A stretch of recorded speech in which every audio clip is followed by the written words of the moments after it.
그 선택과 집중은 어디에 몰리느냐? 하이닉스가요. 기아차, 현대차, 원익 IPS, 그리고 네이버까지. 하이닉스 좋은 거 아는데 지금 너무 많이 올랐다. 여전히 많이 못 올랐다라고 저는 생각하고 있습니다.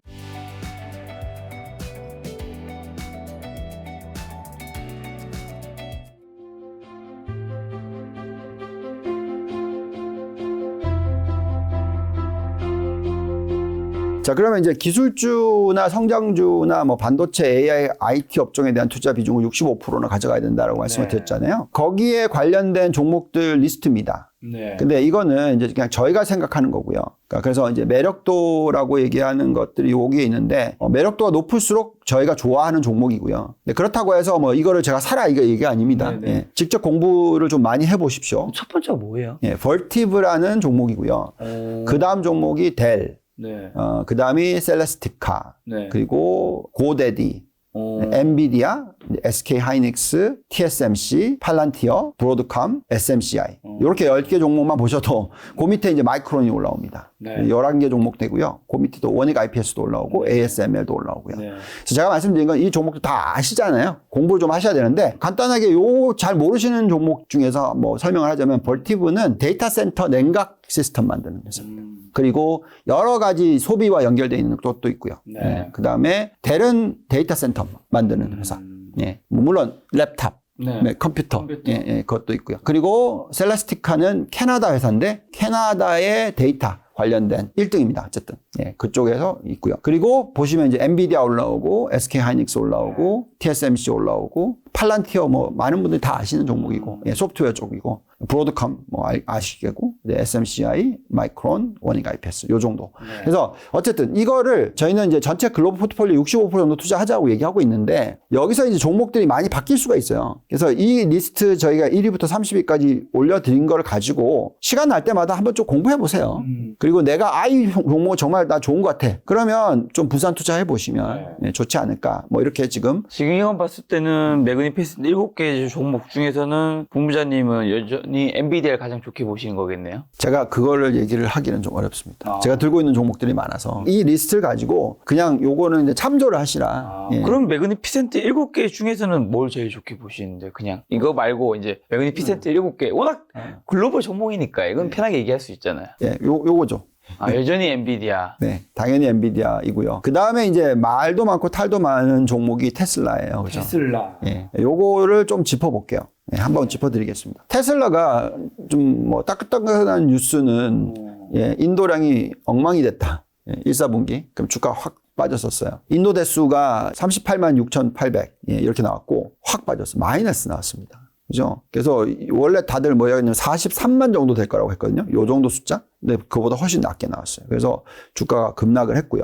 그렇지만 이제 요런 통계가 있습니다. 보시면은 BYD가 이 테슬라와 경쟁을 하거든요. 전기차 부분만 말씀을 드린 겁니다. 네. 보시면은 작년 4, 4분기에 1등을 했어요. BYD가 테슬라보다. 그리고 엄청난 지원을 지금 하고 있죠. 중국에서는. 근데 이제 1, 4분기에 이렇게 푹 빠지고요. 테슬라가 이렇게 빠졌어요. 그래서 제가 볼 때는 여전히 저희는 BYD보다는 테슬라가 훨씬 매력이 있다라고 생각을 하고 있습니다. 중국 회사와 미국 회사의 차이지요. BYD가 중국 회사니까. 그리고 이 1분기 딜리버리나 뭐 벨린 공장 셧다운 이슈나 프리모트 이거 다 이연된 거라고 생각하시면은 정상 배송의 경우는 한 43만 대 정도 나옵니다. 그래서 아까 말씀드렸던 이제 그런 부분이고요. 자, 중요한 거는 이제 결국 우리가 전기차와 전기차 부품에 대해서도 투자를 늘려야 된다고 말씀드리고 있잖아요. 성장 속도는 굉장히 빨라요. 근데 문제가 중국이 워낙 세게 치고 나오니까 자꾸 단가를 떨어뜨린단 말이죠. 또 아까 보여드렸듯이 중국과 미국의 어떤 패권 싸움에 대해서도 아직까지 완전히 희비가 엇갈리잖아요. 저희는 당연히 미국이 이긴다고 생각하지만 그래서 자꾸 이 중국산 자동차가 수출이 잘 되고 있어요. 물론 가격이 낮아서일지 모르겠지만. 근데 가장 대표적으로 참 좋은 건 뭐냐면 가격이 낮지 않은데도 잘 팔리는 차들이 있어요. 어딜까요? 기아, 리오토, 중국 회사예요. 가격을 많이 떨어뜨리지도 않는데 잘 팔려요.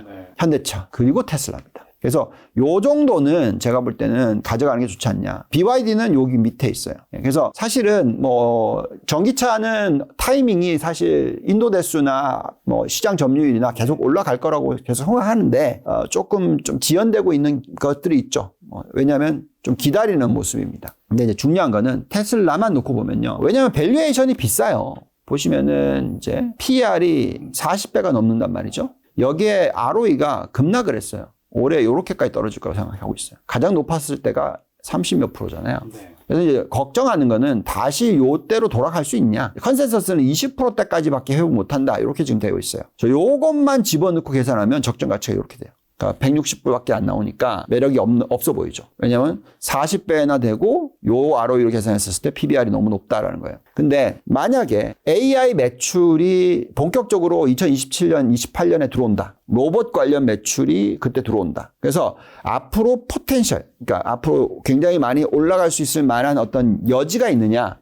예, 그 부분은 있다. 그래서 계산하면은 이런 숫자가 나온다. 또 더 많이 성장을 한다는 걸 보여주면은 사실 100%도 상승할 수 있다. 그래서 테슬라에 있어서는 조금 희비가 많이 엇갈리고 비유가 많이 엇갈리시는 분들이 있지만 저희는 요 종목은 이제부터는 조금 긍정적으로 보시면서 더블 바닥 만든 것 같고 이제부터는 이제 점차적으로 어떤 것들이 나올지에 대한 기대치를 조금씩 만들어 가자 정도로 생각하고 있습니다. 네. 자, 여태까지 이제 쭉 글로벌적으로 봤다면, 이제 아까 말씀드렸던 게 이제 한국에 대한 투자 비중을 전체 글로벌 포트폴리오의 12%는 들고 가자 이 얘기 해드렸잖아요. 그럼 상당히 높은 거예요. 왜냐면 2%밖에 안 되잖아. 우리나라의 시가총액은 전 세계. 근데 12%나 들고 가자는 건 6배를 들고 가자는 거니까요. 근데 거기서도 선택과 집중을 하셔야 된다. 근데 그 선택과 집중은 어디에 몰리느냐? 당연히 반도체, 하이닉스야. 기아차, 현대차, 원익 IPS. 네. 그리고 네이버까지. 네. 그리고 밑으로 내려가면 이제 LG전자도 있고요. 한미반도체도 있고 삼성전자도 있습니다. 그렇지만 어쨌든 다 매력도가 상당히 근데 많은 분들이 이거 보고 하이닉스 좋은 거 아는데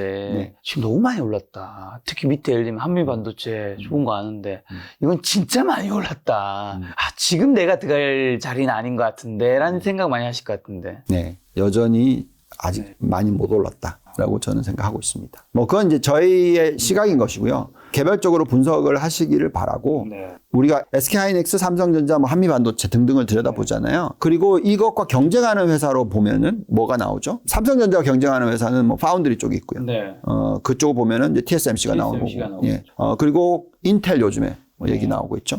그 다음에 이제 이 HBM으로 따지면 당연히 SK 하이닉스가 있고 삼성전자가 있고 마이크론이 있죠. 예. 그렇죠? 그 다음에 이제 후공종으로 들어가면 이제 우리나라의 한미반도체가 있고 뭐 다른 또 종목들이 있어요. 근데 중요한 거는 이게 이제 전체 30위까지 뽑은 건데요. 물론 이 안에 있으면은 좋지만 네. 보시죠. 뭐가 올라가 있죠? SK 하이닉스와 원익 IPS만 올라가 있어요. 저희가 생각할 때는 뭐 IT 쪽으로 보면은 이 하이닉스와 원익 IPS가 지금 현재의 뭐 밸류에이션 상으로는 매력이 있다고 저는 생각하고 있고요. 여기 보시면 이제 마이크론이 요즘 주가 엄청 세거든요. 네. 보시면 하이닉스가 더 위입니다. 더 매력이 있다라고 나오고요. 저희가 또 TSMC를 굉장히 좋아하거든요. 그 정도 수준이에요. 그래서 지금은 많이 올랐다? 글쎄요. 이 업종의 이 상승 이 가능성이 얼마나 될지는 좀 지켜보시는 게 좋지 않을까. 삼성전자는 왜 없나요? 아까 상승 여력이 낮지는 않아요. 보시면 이제 요 밑에 한미반도체는 너무 많이 올라서 그런 거고요. 삼성전자는 요 정도로 나오는데 뭐 아시겠지만 삼성전자의 이익은 HBM만이 아니잖아요. 예. 그게 이제 좋아질 거고 거기에 대해서 멀티플이 많이 늘어날 거라고 생각하지만 그렇다 하더라도 전체 매출 비중에 차지하는 거는 훨씬 적겠죠. 네. 예. 그래서 어떻게 보면 이제 선택과 집중의 차이라고 생각하시면 될 것 같습니다. 그렇다 하더라도 삼성전자는 당연히 올라가겠죠. 네. 저희가 생각엔. 글쎄요. 아무튼 얼마나 올라갈지도 또 한번 보시죠.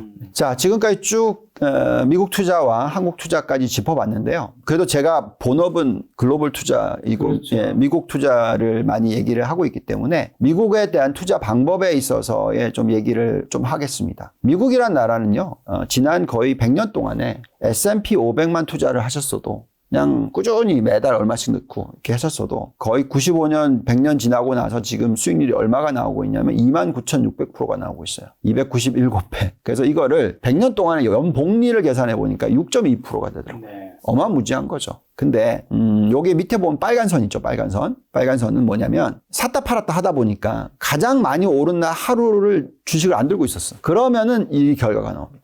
그 100년 가까이 되는 기간 동안에 600%만 상승해요. 그래서 요걸 연복리로 계산하니까 2.1%. 그러니까 3분의 1로 바뀝니다. 그래서 미국이라는 투자처는 장기 투자의 멘탈을 가지고 가셔야 돼요. 또 장기 투자를 하면 할수록 또 세금 관련된 부분이 훨씬 더 유용합니다. 그래서 미국 자체가 그랬어요. 그렇게 돼 있어요. 그래서 계속해서 이 장기 투자의 관점이고요. 한국은 우리가 세금 안 내잖아요. 샀다 팔았다 하더라도. 그래서 굉장히 단타 위주로 가는 경우가 많습니다. 그래서 한국과 미국 투자를 똑같이 절대 생각하지 마시고 한 번이라도 좀 이제 투자하는 거에 있어서는 팔고 싶으실 때 내가 이 종목을 정말 팔아야 될까? 그러니까 예를 들어서 테슬라가 정말 이제 끝난 회사냐? 이런 고민을 하셔야 되는 거죠. 그럴 때는 팔겠지만 그렇지 않다면은 파는 게 아니라 계속 사 모으시는 게 맞겠죠? 또 이런 거에 대해서 제가 설명하고 싶은데요. 뭐냐면 지난 30년으로 보시면은 S&P 500의 연평균 수익률이 아까 보시면 100년으로 계산하면 6%대라고 얘기했지만 지난 30년으로 계산하면 8%예요. 더 높아졌어요. 그러니까 여전히 이 복리 수익률이 꾸준히 S&P 500만 투자했었을 때 더 높아지고 있다는 건 그만큼 매력이 있다는 거죠. 근데 만약에 계속 샀다 팔았다 한다고 해서 10일의 상승률이 높았던 기간만 투자를 안 하고 계셨다. 그러면 3분의 1은 아니지만 2분의 1로 줄어듭니다. 복리가. 그러니 차이가 너무 크죠. 그래서 계속 말씀드리면 똑같은 논리입니다. 근데 여기서 이제 제가 뭘 더했냐면 요걸 더했어요. 이게 뭐냐면 그게 저희가 하려고 하는 겁니다. 그러니까 제가 글로벌 랩을 운영하죠. 유동원 랩을 운영하는데 여기서 하려고 하는 건 뭐냐면 베스트가 아닌 월스트. 가장 많이 하락한 날 10일 동안에 주식을 안 들고 있으면 돼요. 그러면은 복리 수익이 얼마가 나오냐면 15%가 나옵니다. 이거 엄청난 거죠. 이게 이제 워런 버핏이 해낸 거고 대표적인 그 전 세계 어떤 이 구루라고 하는 투자 구루라고 하는 분들이 해낸 것들이죠. 그래서 그러면 700%의 상승률이 아니라 1500%의 상승률이 나와요. 네. 자, 이거는 그럼 어떻게 해야 되냐? 미국 증시가 고점 대비해서 저점까지 50% 빠지는 구간에 이 10개의 가장 월스트 데이가 다 있어요. 그래서 말씀드린 거는 뭐냐면 지난 제가 운영을 4년 반 동안 해왔지만 코로나19 터졌었고 2022년에 위기가 왔었지만 그거는 팔 타임이 아니에요. 왜냐하면 고점 대비해서 저점이 그 정도로 무너진 장이 아니거든요. 그래서 그렇기 때문에 그 4년 반 동안의 수익이 난 게 이 숫자보다 훨씬 높게 나오는 거죠. 그렇지만 언제 올 겁니다. 그거를 저희가 과거에는 저는 1998년, 2000년도에 잡아냈었고 그리고 또 2007, 8년도, 2006년부터 2008년도에 잡아냈었기 때문에 그것만 잡아내더라도 요 정도의 수익률로 끌어올릴 수가 있다는 거죠. 그래서 저희는 그거를 노력을 하고 있기 때문에 계속해서 저희가 같이 보시면서 글로벌 금융 위기 또는 미국의 대세 하락장, 경기 침체장 이게 언제 올지를 잡아내시면 됩니다. 그 노력을 앞으로 2년이 될지 3년이 될지 5년이 될지 모르겠지만 계속 같이 하시기를 바란다는 말씀을 드리겠습니다. 알겠습니다. 또 본부장님과는 거의 한 분기에 한 번씩 뵙고 있으니까요. 이제 2분기죠. 4월, 5월, 6월에 투자 조언만 한마디만 주고 가신다면요. 4월, 5월, 6월은 좀 변동성이 있으실 수가 있습니다. 그래서 미국 시장으로 놓고 보면은 이럴 때일수록 선택과 집중을 잘 하셔야 되고요. 이럴 때일수록 약간의 적립식 투자가 중요합니다. 예를 들어서 지금부터 6월 말까지 투자 금액을 100을 투자를 하신다면 그러니까 한 번 투자하실 때 10분의 1씩 또는 뭐 5분의 1씩 투자를 하시는 그런 전략. 근데 아까 보여드렸듯이 차트가 이렇게 꾸준히 올라가는 차트일 수 있으니까 이럴 때는 좀 마음 편하게 투자를 하셨으면 좋겠고요. 또 말씀을 드리지만 선택과 집중 너무나 중요하다. 종목 선별 잘 하시라는 말씀을 드리겠습니다. 네, 본부장님은 3분기 때 또 뵙도록 하겠습니다. 오늘 만난 손님은 유동 본부장님이었습니다. 지금까지 여러분 소중한 시간 함께 해주셔서 정말 감사합니다. 오늘도 김 작가였습니다. 고생 많으셨습니다. 네, 감사합니다.